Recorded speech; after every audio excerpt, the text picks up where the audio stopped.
Europe is already in recession. It's going to get a lot worse. I hate to use cliches, but I guess it was Game of Thrones. They said, winter is coming. Well, winter's here.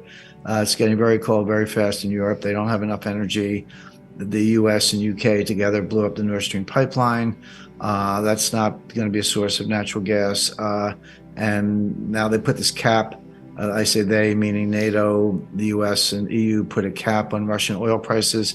Well, the one thing we know about price controls is they never work. They just never work. You can guarantee the price will be higher because you'll create shortages and move things to the black market. So Europe's in a recession, going to get a lot worse. China's in a recession, going to get a lot worse. Japan just kind of falls victim to everything else we're describing. When consumption's down, there's demand destruction because of higher interest rates. Japan's an export powerhouse. Well, guess what? Their exports start to shrink drastically because no one's buying their stuff. Same for South Korea. So what we're looking at is a global recession, and those are rare. It's one thing to say, well, Germany's in a recession, or the US is in a recession, or Japan. Japan's had 9 recessions in the last 30 years. They're in a 30-year depression is a better way to describe it. But a global recession, which we did have in 2008, with the exception of Australia. Australia seems to be recession-proof, but they did have a recession in 2020. But we're looking at a global recession, and that would be if we're lucky. If we're not lucky, we'll have a global financial panic on top of that. So this is the bigger picture, the macro picture, but it comes at the same time that we see a supply chain breakdown. There'll always be supply chains, but the future supply chain will look very different. And right now we're kind of in a muddling through period and not very efficient period.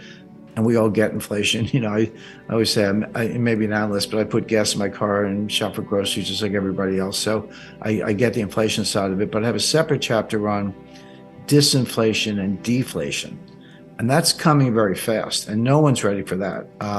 You can see it coming, but right now everyone's kind of got the inflation mindset on, but the deflation is coming very quickly. So again, inflation's here. We all see it. Price of gasoline, eggs, milk, butter, groceries at the store, rents, electricity, home heating, fuel, you name it. Across the board, inflation's affecting everything. And it started really in mid-2021. So here we are, almost 2023. So it's been going on for well over a year.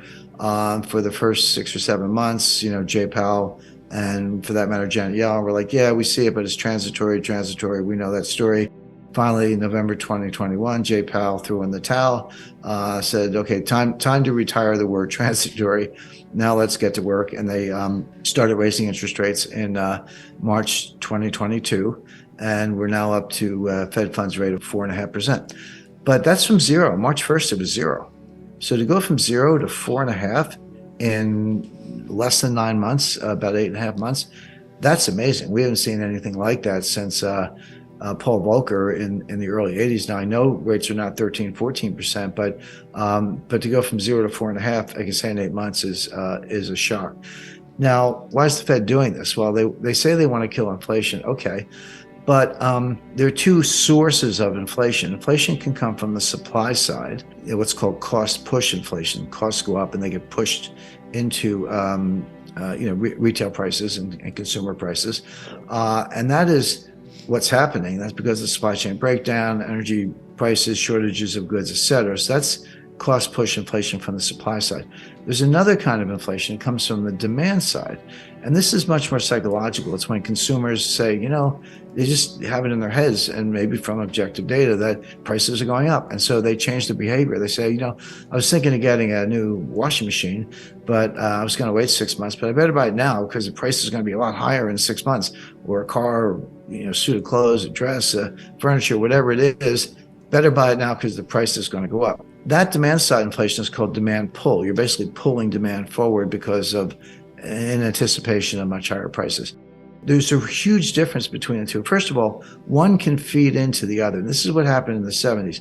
The inflation in the 70s started from the supply side in 1974 with the Arab oil embargo as a result of the Arab-Israeli war, et cetera. It then fed in to prices, but then there were monetary blunders where the Fed printed too much money under Arthur Burns and G. William Miller, two of the worst Fed chairs in history.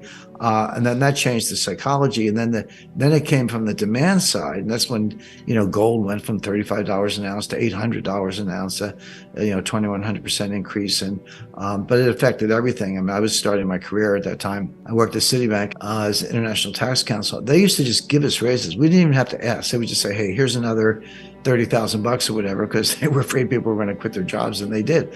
So they would just give you a raise without even asking. That's how crazy it was. So where are we today? Well, we're definitely getting the inflation from the supply side, and that's clear. But so far, it has not tipped into demand pull inflation. Consumer psychology has not changed. We're paying higher prices, but a lot of this is because demand is inelastic, meaning you got to pay the higher price no matter what. If you have to fill up your Ford F-150 pickup truck because you got to get to work or do your job or take the kids to school, whatever, and it used to be $75 and now it's $150 twice a week, you still have to do it. It kind of doesn't matter because you need the gas and you need the truck. Now, where it does impact the economy is if you do that, it's $75 that you don't have for something else. In other words, you're like, okay, I just paid a lot more to fill up my truck with gas or my SUV or whatever, but now I'm going to, not go out to dinner, not go to a concert, not go to a sporting event, not buy a new suit of clothes, etc., because I can't afford it because I put all my money in the gas tank. And the Fed can't do anything about that directly. All they can do is destroy demand by raising interest rates, which they're doing. We saw mortgage rates go up and housing prices come down, and a lot else. Prices are actually starting to come down. We'll talk about that in a minute. But my point being, if the inflation is coming from the demand side and you do some demand destruction, okay, that works, although it can be extreme as it was with Paul Volcker. But if the inflation is coming from the supply side, think about how much demand do you have to destroy to affect the supply side. It's not coming from the demand side, it's coming from the supply side. The answer is a lot. You have to create a severe recession and much higher unemployment to control supply inflation from the demand side. And Jay Powell has said this 4 times. And he said the same thing all 4 times. He said, destroy inflation is job one. We know there's going to be a recession. He didn't use the word recession, but he as much as said that. We know unemployment's going to go up. We know this is going to cause pain. He actually used the word pain 3 times in one paragraph. I've never heard a Fed chair use the word pain before. Powell has done that. He's been being very blunt about this. So they're out to destroy inflation. But here's what the markets don't see. Here's what the Fed definitely does not see, and what very few analysts see. Supply side inflation can feed to the demand side. Demand side inflation can feed on itself. But supply side inflation alone does not feed on itself. It tends to destroy itself. There's an old saying, the cure for high oil prices is high oil prices. In other words, if you make them high enough, and going back to what I just said about putting gas in your tank, think of all the things you're not spending money on. And that causes business failures, layoffs, higher unemployment, lower velocity of money. You stay home, like you said, you don't go out basically. And that's what's happening now.